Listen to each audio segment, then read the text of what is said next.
Turtle Logic and the University of Life. Chapter 2, The Map.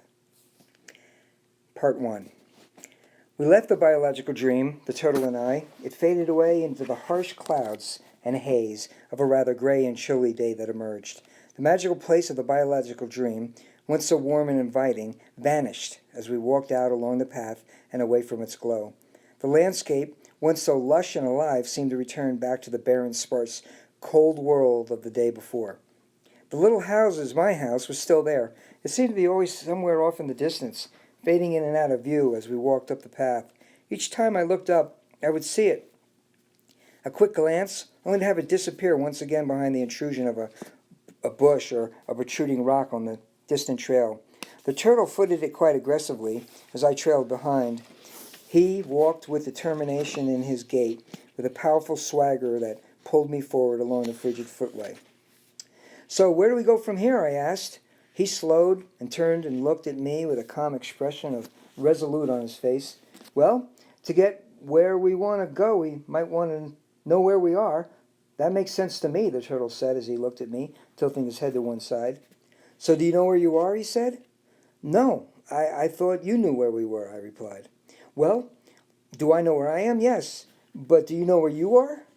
I looked at him and replied with some resignation, "I guess not." Okay then, he said with a renewed excitement. "It just so happens that I have a map. This isn't just any map." And with an exuberant cheer in his voice, he shouted, "This is the map of relationship." The turtle then pulled out a rather large scroll of parchment paper, which was aged just a bit and yellowed at the sides. He rolled it out before us and stood there on the path. As the biological dream finally faded away into the grayness and of the barren, cold day that replaced it. "Do we have to leave the biological dream?" I said. "Fortunately," the turtle responded, "but be assured, this is not a place you are leaving, but rather one that you are heading towards. I have a map here, and this is just the map that will get you there." He then pointed proudly to the large, tattered parchment scroll laid out before us on the ground. It looked like this. Now let's take a good look here for a minute before we wander on, shall we? As he pointed to the map laying there in the gravel and the rock on the path. "Here you will see an outline and a number of choices that one can make as you walk down the windy and bumpy road of relationship. This is a general outline, mind you, a brief but exquisite look at where we can all go, where you may have been, and the possibilities of the in-between. As you look through this, you may recognize where you are now. You may see where you have been. It may dawn on you that you have taken a certain exit in the past out of one relationship just to wind right back in the same place again. You may recognize where you are today, and because of this, start your turn around out of a particular cycle and start on the path to where you really want to be. To get to your biological dream, it is the goal and the promise of obtaining all its glory. Realizing it in your life is where you want to eventually get. Do you see this area on the map on the far right? This is where you want to get to. This is what I call vintage love." Alfred looked at me. He donned some black reading glasses and sat on the nearest rock. "Come sit," he said to me. "Let me explain something I've learned in my days back at the Institute of Relationship Logic some years ago." The turtle then sat down and continued to speak. "Somewhere long ago, in my earlier years of study on this subject, there was a wonderful outcome study about relationships. Now, such studies looked at desired outcomes and then went back in history to see how things got that way. An example of such a study would be to research the great physicists of the world and then go back and study their teachers in high school in order to discover good physics teaching skills. Well, this particular outcome study was about couples' relationships. And believe me, obtaining the promise of the biological dream is all about the mastering of relationships. So listen well. If you don't know already, this is what this trip is all about. Now, first, the researchers built a picture of a perfect marriage. They did this by reviewing a large number of college-age students and asked them the question, what makes a great relationship? Putting all the results together, the researchers determined the attributes of the perfect marriage. This was called the desired outcome, the one everybody wants. Next, they interviewed a great many couples that were older to determine which ones had achieved the desired outcome. The good news was that some couples had. The bad news was that it was only about 1 in 20. A highly desired goal, an ideal relationship, it seems, was rarely achieved. At least the researchers could ask the successful couples how they had gotten there. From this study came a picture of the 4 stages of relationship. I think this applies very nicely to human relationships as well. So now we can refer to the map right here, the map of relationship. Alfred then held up the callous, stubby middle finger of his leathery left hand and pointed it to the starting area of the map, which he called romantic love. Then he raised the same finger on his right hand and pointed it to the far side of the map, a section called vintage love. Now he continued. I will compare romantic love in the study's findings on these most desired of relationships to vintage love. You see, for most humans and some turtles, these seem to be the most interesting areas.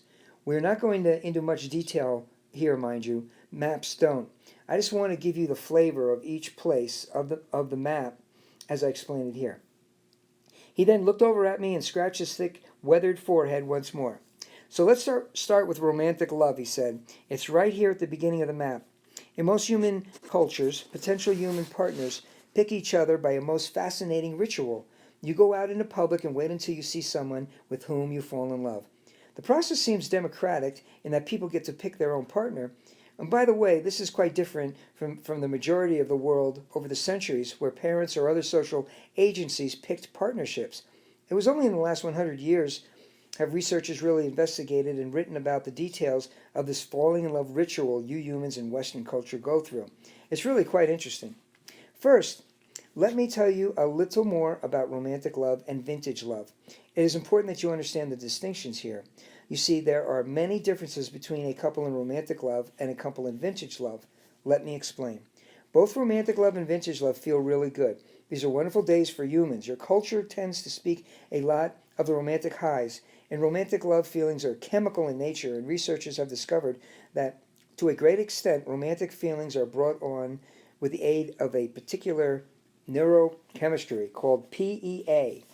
Now, PEA gives you tons of energy, calms the nerves, raises the mood of the depressed, and radically raises the libido or sex drive.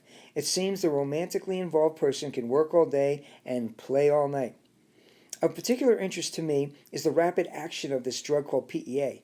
Now, the human brain's secretions increase rapidly when the loved one appears or is imagined.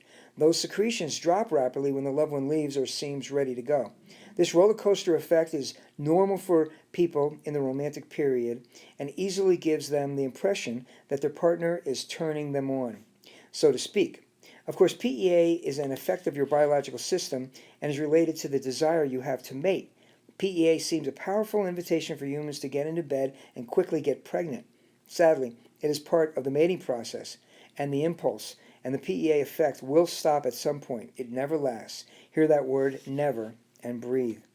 In contrast, the delights of vintage loves comes from a different drug effect. These are called endorphins.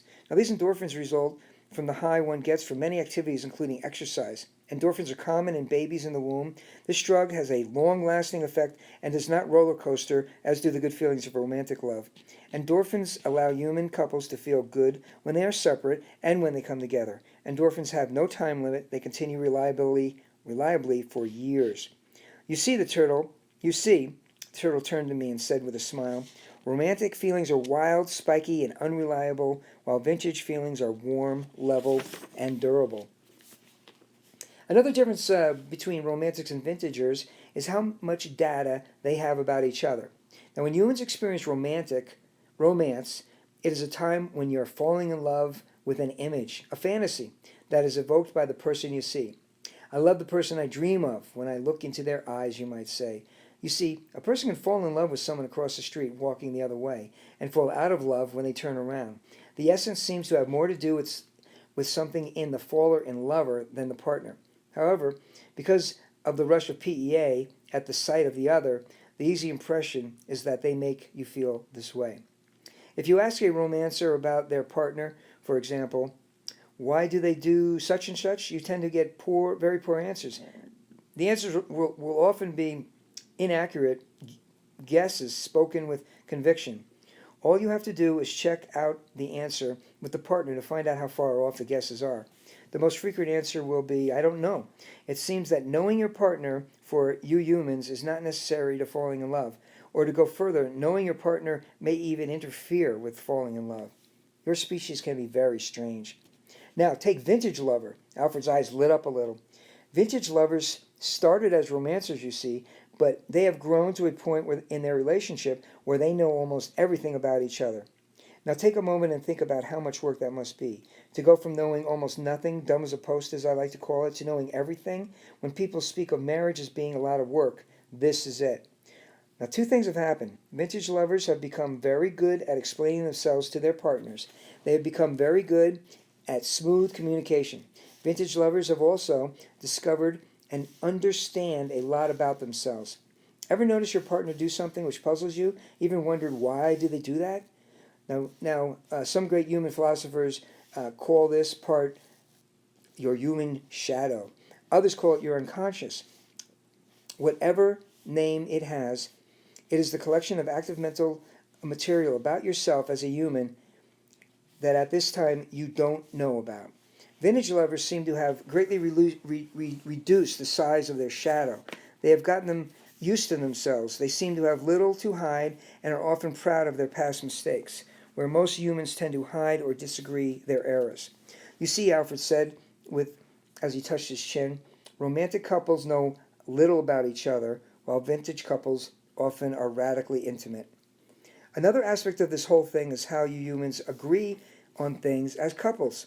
At the beginning of your human relationships, when you are in the romantic love stage, you tend to put very high premium on seeing things the same way, agreeing, wearing his and her shirts, shared past lives, etc. This is almost as if agreement and bonding become the same thing. All the crazy young lovers announce proudly how they agree on almost everything, as if the few places where they disagree are just minor inconveniences. To me, a turtle looking in from the outside, it looks like you fear disagreement. But that's just my opinion. That and 50 cents will get me a cup of coffee. Now, when it comes to these vintage lovers, they are kind of the opposite. You see, they avoid agreement. Yes, you heard that right. They just avoid it. I first heard this plainly in a vintage couple I saw in West Yellowstone, Montana, many years ago. I was visiting some turtle friends of mine down there. I was in a convenience store getting some worms to eat for the day, and I came across this little old man. He came around the end of the aisle in the grocery section. His eyes lit up, his face glowed. He was looking for his wife, who was down the aisle and who he probably had not seen for 5 minutes or so. That glowing face gave him away. Vintage lovers, I thought to myself. Well, I was so impressed with the glow between them that I asked them to have lunch with me. Now, they didn't really want any of my worms I had bought, and that was fine with me.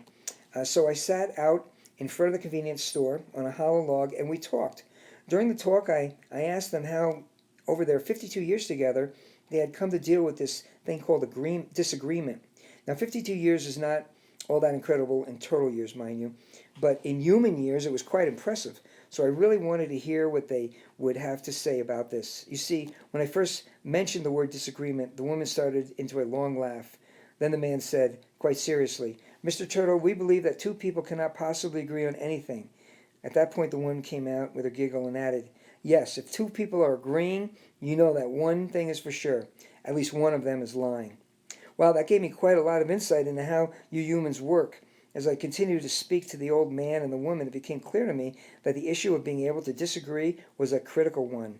These old vintage lovers valued truth and data and had learned that in order to agree, one must suppress sharing information about differences. What I mean by that is that, sure, you can have differences, but you don't need to share every detail of those differences. You need to be okay with the fact that you have differences. In fact, revel in them, celebrate them, laugh at them. You see, this old man and woman would rather have that truth about all their differences out there in the open and agree on the fact that they disagree and be okay with that. It was a much safer place to be. You see, people in romantic love value agreement to the point of lying, while vintage lovers value truth to the point of finding the disagreement in everything. Now, isn't that interesting? Now, another part of this is how you humans deal with the issue of worth. Romantic couples tend to be consumers, while vintage lovers tend to be producers. Let me explain. Your human culture is a world of consumers. Humans work very hard to earn money to buy products, which of course fall apart, so that you can work hard to buy more products. It's a great setup you all have. We do it a little different here in the turtle world, of course, but that's not what this conversation is all about. We are talking about how you get to the biological dream. So, I will continue with this worth think.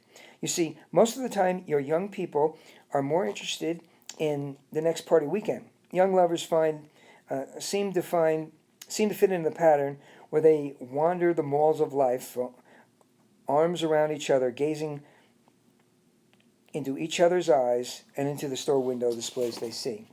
Now, take vintage lovers again. These folks are much more often seen as people on a mission. Partly this is because they are older, but I think there's a lot more to it. Most humans their age are still consuming or being passive. I met another pair of vintage lovers at one point. Forget exactly where, but they came to me and announced themselves as professional volunteers. We do what we like. We work harder than we ever did before. We earn no money. In fact, our lifestyle of giving costs us money. And we go to bed much happier every night than we ever have in our lives. Vintage lovers seem often to be in the business of tending to their children or grandchildren, giving of their lives to others, or creating products of enduring value. So once again, we see another difference in the fact that people in romantic love tend to be needy, while vintage lovers tend to be givers. That's what I've found anyway. At that point, I want to